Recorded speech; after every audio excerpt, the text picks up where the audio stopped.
હવે લાંબા સમય પછી જયસુખ પટેલને સુપ્રીમ કોર્ટે જામીન આપી દીધા છે, પણ 7 શરતો રાખી છે। નમસ્કાર દર્શક મિત્રો, 30 ઓક્ટોબર 2022નો એ દિવસ કદાચ તમે નહીં ભૂલી શકો કે મોરબીનો જે મચ્છુ નદીનો ડેમ હતો એની પરનો જે હેંગિંગ પુલ હતો એ તૂટી પડેલો। પુલ તૂટી પડવાને કારણે લગભગ 140 કરતાં વધારે લોકોના મોત થયા હતા અને આ કેસની અંદર મોડે ઓરેવા કંપનીના જયસુખ પટેલની ધરપકડ કરવામાં આવી હતી, કારણ કે આ જે બ્રિજ છે એનું હેન્ડલિંગ કરવાની જવાબદારી ઓરેવા ગ્રુપ પર હતી। હવે લાંબા સમય પછી જયસુખ પટેલને સુપ્રીમ કોર્ટે જામીન આપી દીધા છે, પણ 7 શરતો રાખી છે।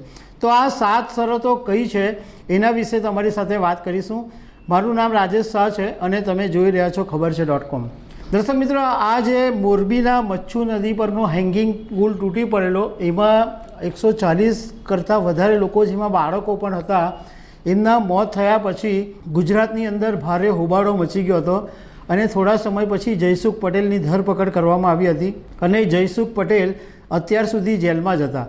એમણે હાઈકોર્ટની અંદર જામીન માટે ટ્રાય કરી હતી, પરંતુ નહોતા મળ્યા। હવે સુપ્રીમ કોર્ટના દરવાજા ખટખટાવેલા અને સુપ્રીમ કોર્ટે જયસુખ પટેલને જામીન તો આપી દીધા છે, પરંતુ એની સાથે સાથે 7 શરત રાખવામાં આવી છે। તો આ 7 શરતમાં પહેલી શરત એ છે કે જયસુખ પટેલે રેસિડેન્શિયલ પ્રૂફ આપવું પડશે અને કોઈ સંજોગોની અંદર જો ઘર બદલવાનું હશે તો પણ એની માહિતી કોર્ટને આપવી પડશે।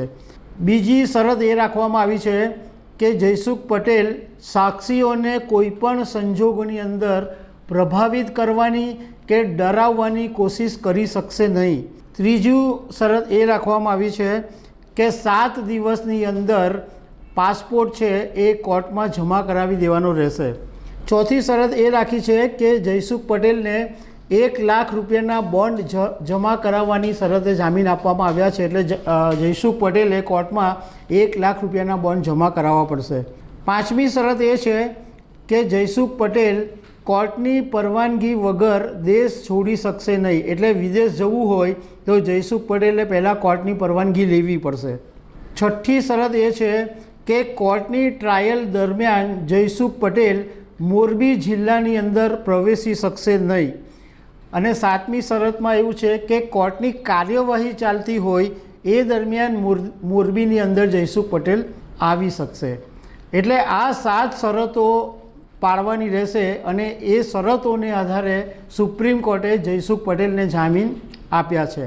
હવે આ જે મોરબીનો બ્રિજ છે એ 143 વર્ષ જૂનો હતો અને એની લંબાઈ 765 ફીટ જેટલી હતી અને પહોળાઈ 4 ફીટ હતી।